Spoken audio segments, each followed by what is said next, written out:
Okay, hi, my name is Robin, and today I would like to talk about Netlify CMS, but outside Netlify. I will give some introduction about Netlify CMS, and then I will talk about certain ways how you can use it outside Netlify. And then I will show some code. I hope you are comfortable with some code, but that was what I was most excited about. So, what is Netlify CMS? Netlify CMS is a headless browser. What is special about it is that it is completely non-hosted. I will put it that way, meaning it uses Git for the data, and it doesn't have any information stored by itself. Everything is in your GitHub repository, and this is basically just a React application that can read and write to your GitHub. That's it, nothing more. And I mean, when I say GitHub, I mean all the Git, the big Git, like Bitbucket and GitLab as well. Why I like it? So first, it's extremely easy, and it's very simple.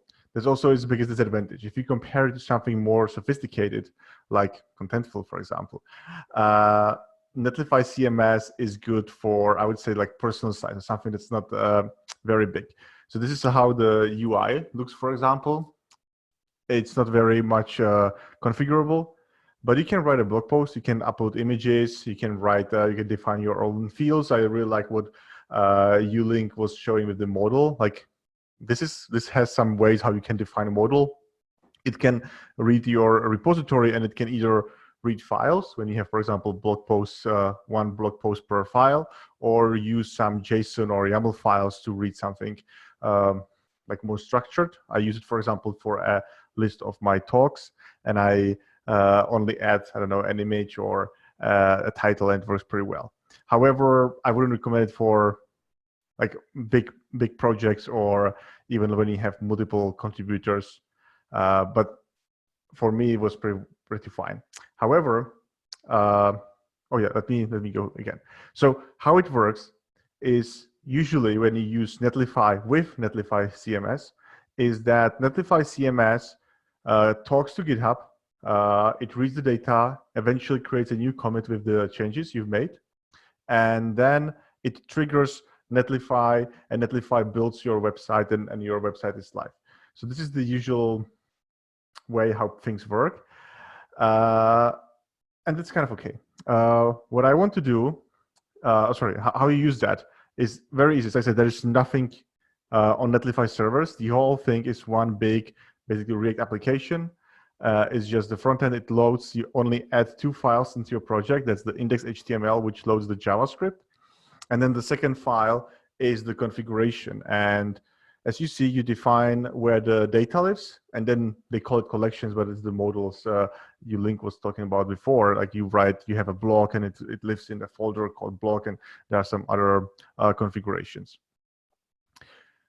This file is kind of difficult to get right. I mean, I had some problems with the collections. If you want to have something more complicated, you have different widgets for, I don't know, daytime, and they have so many configuration options. And imagine if you want to try it out, you need to deploy it, right? Because this file is read by the Netlify CMS on the fly. So you go to the website, it loads the current config YAML, it displays some data. But any change with this configuration means you have to create a commit, the commit has to be picked up, the site has to be built, and then it has to be deployed. Even if your site is very fast, this is several minutes. So that means that any change you make takes several minutes, and that's like really bad, right? And that's been a struggle I had for a long time. However, there's this new thing, and it's what I want to share with you first, is that you can run Netlify CMS locally. What it means is that it doesn't go to GitHub, it doesn't save things in GitHub, but it uses your local file system, and it changes data in that file system directly. And you can like develop this immediately, which is useful, as I said, for 2 things. One is configuring the config YAML, and of course you can use it as your CMS, and you don't have to host Netlify anywhere, meaning you can build your sites even locally and publish the results wherever you want, like some FTP client if you want. What you need to do for this, and as I said, this is beta, but I've been using it, it works kind of fine, is that inside your uh, config YAML, you have to define local backend true. I think this is some security issue. I'm not sure what would be the problem with that, but it's there. You put it there, and then you run this command, which creates a unauthorized server to which the CMS will connect to. I think it's time for a small demo, so I hope it will go right. What I have here is a very simple project. We will get to it much later, but the important part here is that in admin, you have the index HTML. I showed you before. It's extremely simple. And then you have the config YAML. And then, I have I have one blog post there, which is not very fun. But what you can do. So first thing is that if you run a server, you see the website exists, and you can go to /admin. That's okay, and the admin will load, and then it says log in with GitHub. This will not work. I can even try that, and yeah, it doesn't work. No surprise there because reasons. However, if I go here and I write the magical, I can't figure how it is, local backend, was it? I will learn how to write. True. Was it local backend? Let me quickly check my presentation. It was local backend. Cool. Now I have this. And the second thing I have to do, in a different terminal window, I need to run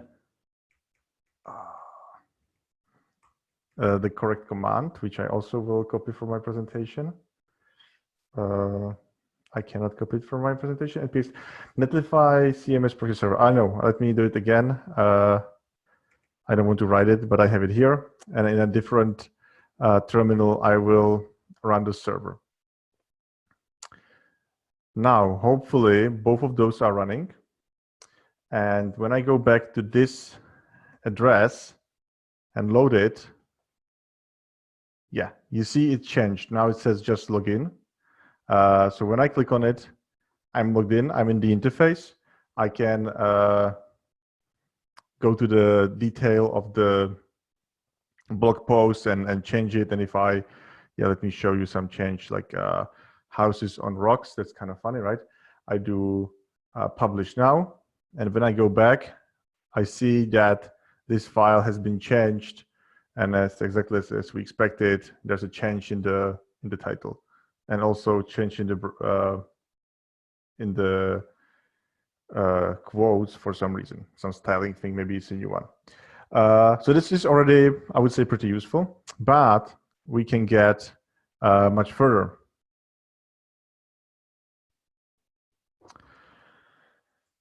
And that is have Netlify CMS on the cloud, but not connected to the Netlify.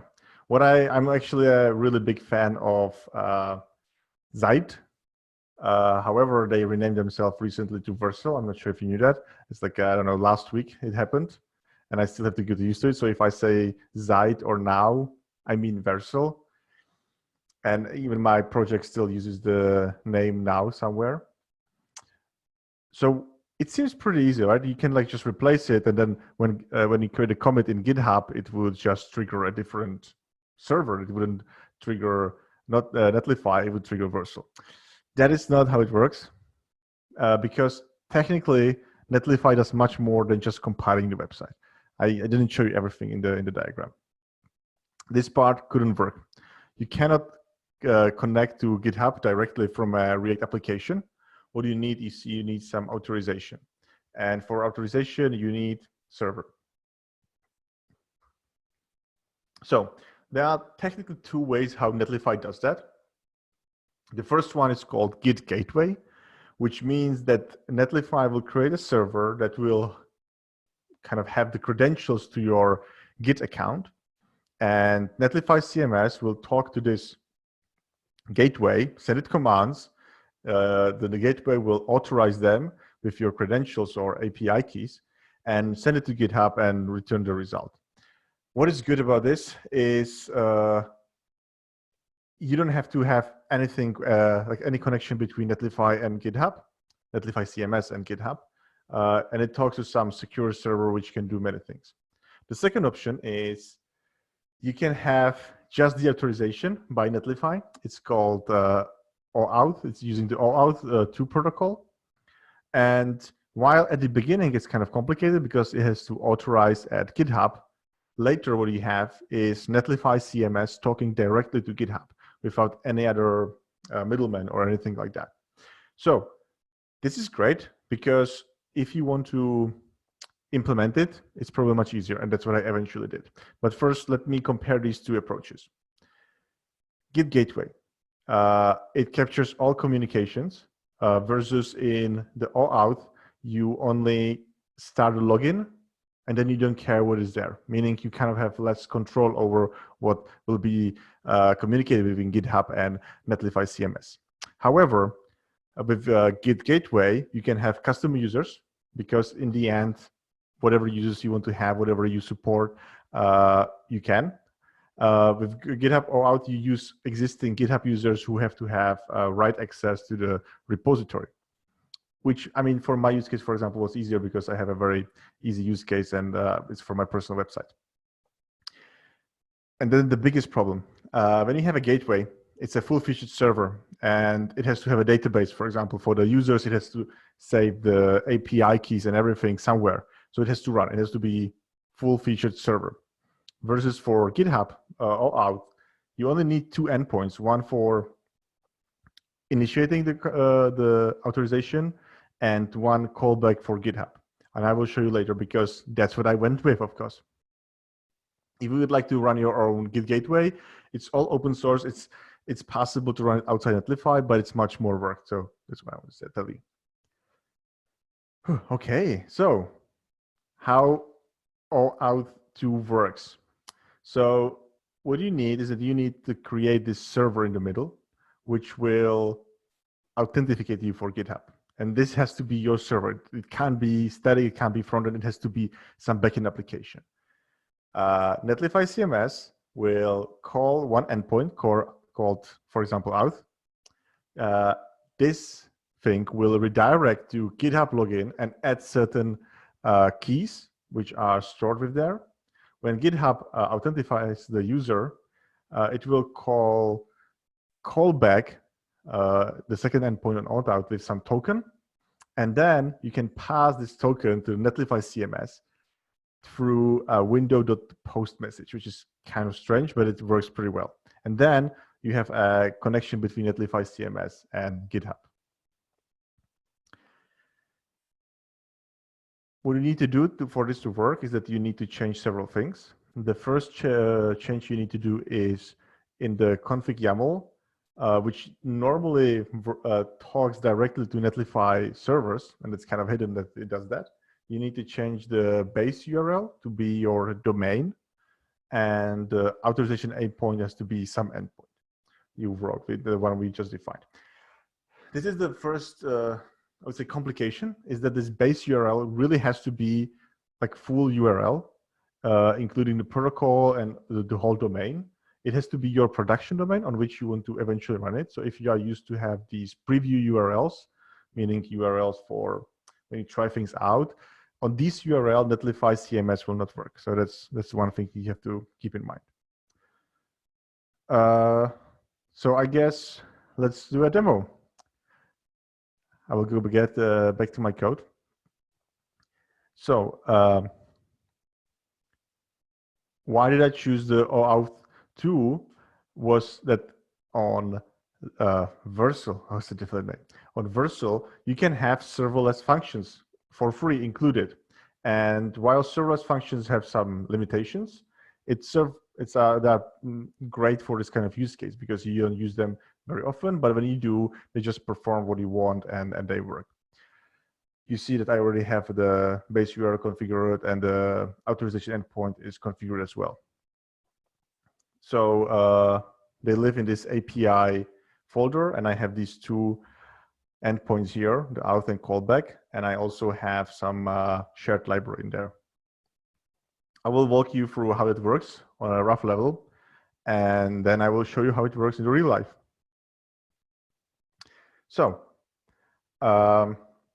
this is some TypeScript, and it seems, and it's actually very, I would say, simple even. What I have is that whenever you call this endpoint, I will get the current host from the headers. I will create the auth2 instance, and then I will say authorize and call me back when you're done.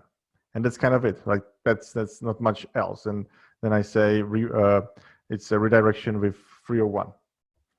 What happens in the auth2, which is like the most important thing, is that it just uses a simple package. Like it's a very easy package you do, and you define it for GitHub. You use the auth client ID and auth client secret. Where do you get these? Well, good question. Let's go to the GitHub. On GitHub, you have to create an app, a GitHub app, which you can do under developer settings. And here you have your GitHub apps. I already created my Netlify CMS demo. And I mean, it sounds pretty complicated, but it's not. So this is the details you get to when you create an app like that. I mean, you can see the client ID and the client secret, but this is not actually secret. So just look at it. It doesn't matter. It's already included in, or maybe it is secret. Okay, it is secret. You shouldn't look at it. Don't look at it. I gotta revoke that now. Now I'm kidding. I already changed those, so it's not live. That's why I open it in the new window. But thank you, David. Whatever. What I'm saying is that you create this application, and you get these two secrets and one client ID. That doesn't matter. You just copy them.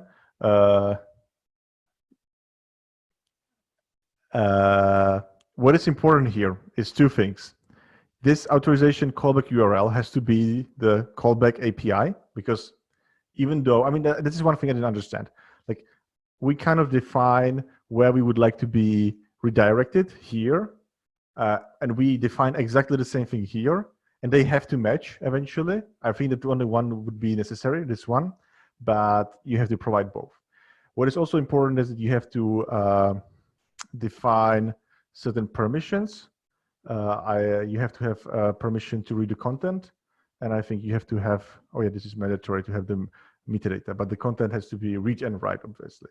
And then you have to install it in the accounts that will use it, and that's kind of it. Let me go back to the code. So this is a very, I would say, simple configuration of the module, and that's kind of all you do. Here you say authorize URL. It will go to this URL, you log in as a GitHub user, and then callback will be called. And what you will do is that you will receive, in the query, you will receive the code, which is not exactly the token. You have to do some small magic, like here, when you say, for this code and this redirect URL, create a token. It will create it, and then what you do is that you send them a body, and I kind of move it elsewhere, but again, the code is rather simple. Let me go through that, and I think you will understand it. What it does, it will create a very simple script tag that will say, okay, it's actually a little more complicated, because this is like a callback. It's a function, and you say, when you receive a message, call this function. And then you say post message authorizing GitHub. And then Netlify CMS will send you a message. You will receive it here. And once you do that, you can send message through post message. It's kind of crazy, but that's how it works. And you send the token you created and close your window, which will happen automatically. And that's it. And then Netlify CMS has access to your GitHub token. Let me show you in real world how it works. So this is the website I just showed you. I will go to admin. You see I have the button called login with GitHub. And now look into it will open a new tab, and you can look at the address bar to see the URLs. Maybe it will be very fast. Okay, it was very fast. But I'm already logged in as my username. And when I go here and I change something, let's change the S, because previously we changed it on my local machine. I can change it on the server. You see now it's been committed. And when I go to GitHub, I will see there's a new commit. You see it here. It changes. Yeah, for some reason it changes the quote here as well, but it changes the most important thing. This will eventually be redeployed, and we will see it live later on. I also think that if I log out, I have one. I'm not sure if this will work, but maybe I can throttle my network. No, it will not work. It will open a new tab. Okay, yeah. But you see, I click on here. I eventually see some redirection, but it's really fast, and it's really fast even though I'm using serverless functions. So this is there's no problem with that. I hope this is. Oh no, this is not.